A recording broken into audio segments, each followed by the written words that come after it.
ini juga saya lihat mengundang mahasiswa ini bagus sekali. Karena sama kayak tadi poin sebelumnya, tidak semua orang bisa melihat, bahkan ada peluang buat naik ya, heli ini. Jadi paling nggak mereka mengenal ya fungsi-fungsi ini seperti apa ya. Tadi kan heli bisa buat transportasi.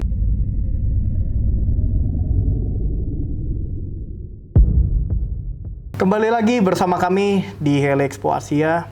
Kali ini kita jauh-jauh dari Jakarta ke Cikarang, cuma mau ke Presiden University dan diterima langsung dengan hangat oleh rektor dan jajarannya, Bapak Handa Abidin.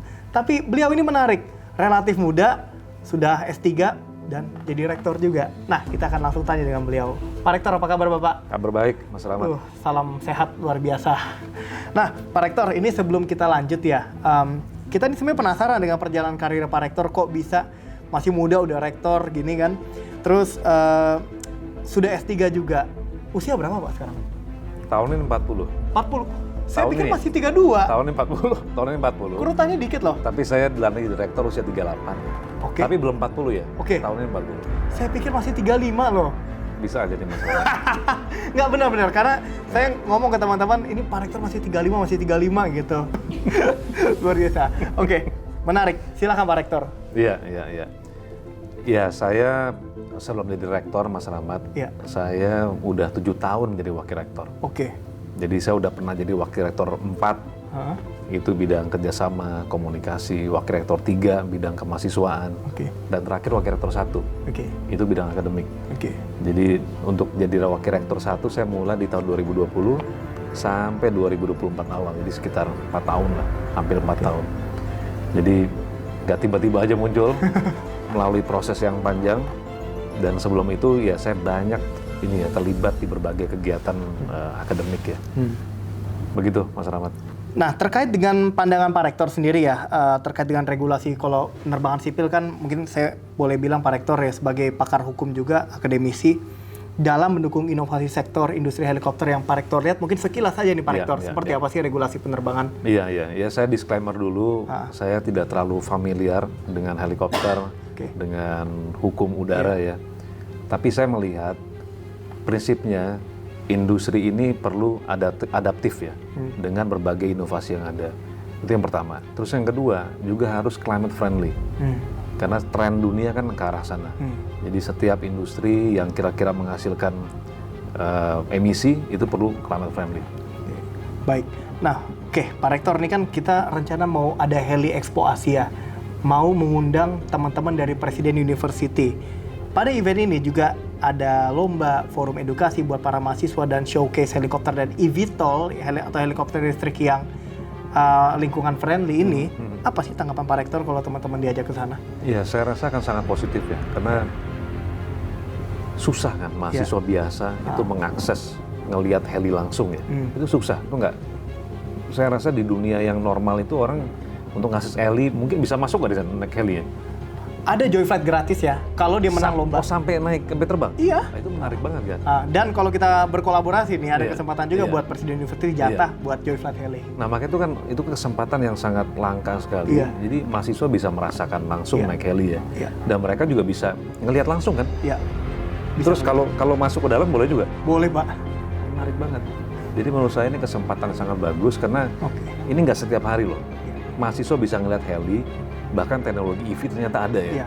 Itu kan luar biasa banget. Nah, mereka boleh foto bareng dan lain-lain kan? Boleh, pasti. Itu seru banget sih.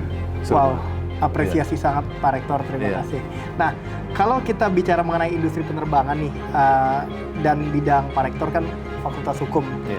Jika teman-teman Fakultas Hukum atau alumni Fakultas Hukum ini ingin berkarir di penerbangan, menurut Pak Rektor, mereka bisa jadi apa sih? Iya kan ada lawyer yang spesialisasinya terkait dengan penerbangan. Itu bisa mereka fokus di sana. Jadi mereka tuh biasanya ini lawyer yang berhubungan dengan transaksi ya. Jadi biasanya kalau beli helikopter yang mahal, mereka mengurus transaksinya. Beli pesawat mahal, mereka mengurus transaksinya. Ya itu yang secara umum kalau jadi lawyer. Nah, ada juga profesi yang lebih ke officernya ya, legal officer, in-house lawyer. Ya pasti memastikan compliance ya. Itu kan udah standar di bidang hukum, mereka harus memastikan sesuai dengan peraturan Anda. Perusahaannya jadinya ya comply gitu ya. Dan hal ini menurut Pak Rektor ini Apakah sangat vital kalau maksudnya peran dari hukum? Penting ya, karena ini kan industri yang salah satu mungkin yang paling utama adalah mementingkan keselamatan kan bagi penumpangnya. Jadi kalau nggak comply terhadap sesuatu itu bahaya menurut saya. Jadi perlu ada orang hukum yang memahami ini, yang memastikan semuanya comply. Jangan sampai nggak comply, karena kalau tidak sesuai standar, itu resikonya kan nyawa. Betul. Jadi sangat dibutuhkan. Oke, nah terkait kalau kita berbicara mengenai potensi kolaborasi antara dunia akademisi, kemudian regulator, dan industri helikopter sendiri dalam membentuk ekosistem penerbangan yang inovatif, dan taat hukum Indonesia, ini Pak Rektor melihatnya seperti apa sih? Iya, saya lihat acara Heli Expo ini bagus sekali, karena selain mempertemukan pelaku industri, terus juga produsen helinya, ini juga saya lihat mengundang mahasiswa ini bagus sekali.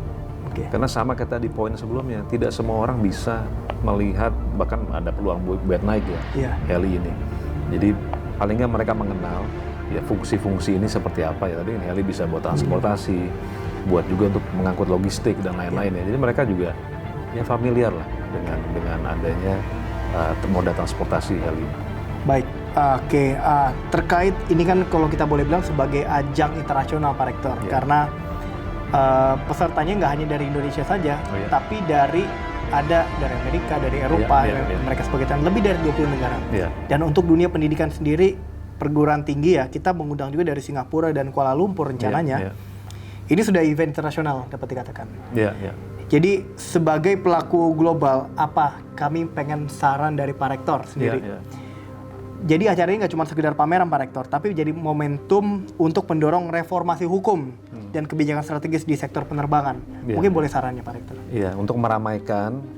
Jadi Mas Rahmat, mahasiswa dan alumni asing kita itu berasal dari 38 negara yang berbeda. Banyak banget Pak Rektor. Makanya nih, eventnya internasional kan. Nanti kita undang mahasiswa alumni asing juga untuk terlibat, untuk datang ke acara, melihat langsung. Ya mudah-mudahan bisa bermanfaat bagi mereka.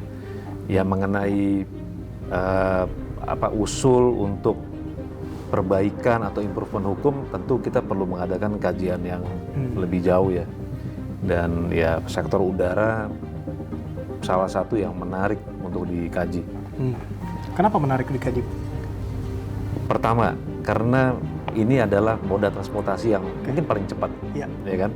Karena kalau naik pesawat tentu lebih cepat dari perjalanan darat. Pasti kita membutuhkan. Tapi tantangannya adalah sekarang dunia dituntut juga harus climate friendly. Nah berkembanglah ada teknologi EV yang lebih ramah lingkungan kan. Ya ini kan suatu hal yang positif sekali. Apakah sekarang pertanyaannya EV itu bisa scalable nggak? Mengangkut orang lebih banyak. Untuk penerbangan? Untuk penerbangan. Ya, begitu juga untuk heli juga gitu ya. Apakah bisa? Saya nggak tahu kapasitas heli itu paling besar tuh berapa. Ya itu akan membantu ya dunia kita untuk jadi lebih baik kalau seandainya semuanya lebih climate friendly. Ya. Nah Pak Rektor dari tadi itu ngomong mengenai climate friendly ini mau saya korek tentang climate friendly dari Pak Rektor.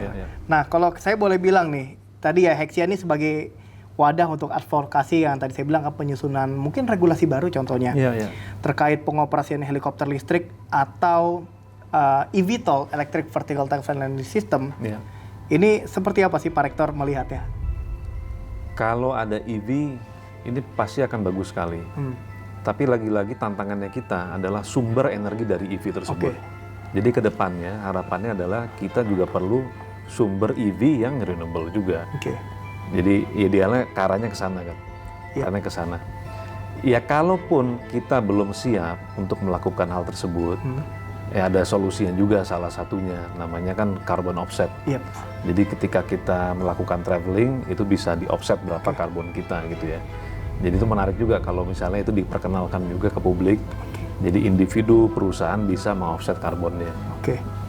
Baik Pak Rektor, ini lumayan singkat, padat, dan cukup banyak insight yang kami dapat dari Pak Rektor. Ini kami sangat berharap Pak Rektor, sekali lagi terima kasih kami sudah diterima di sini dan dapat berkolaborasi ke depannya. Boleh Pak, kita Presiden University kolaborasi dengan White Sky? Boleh dong.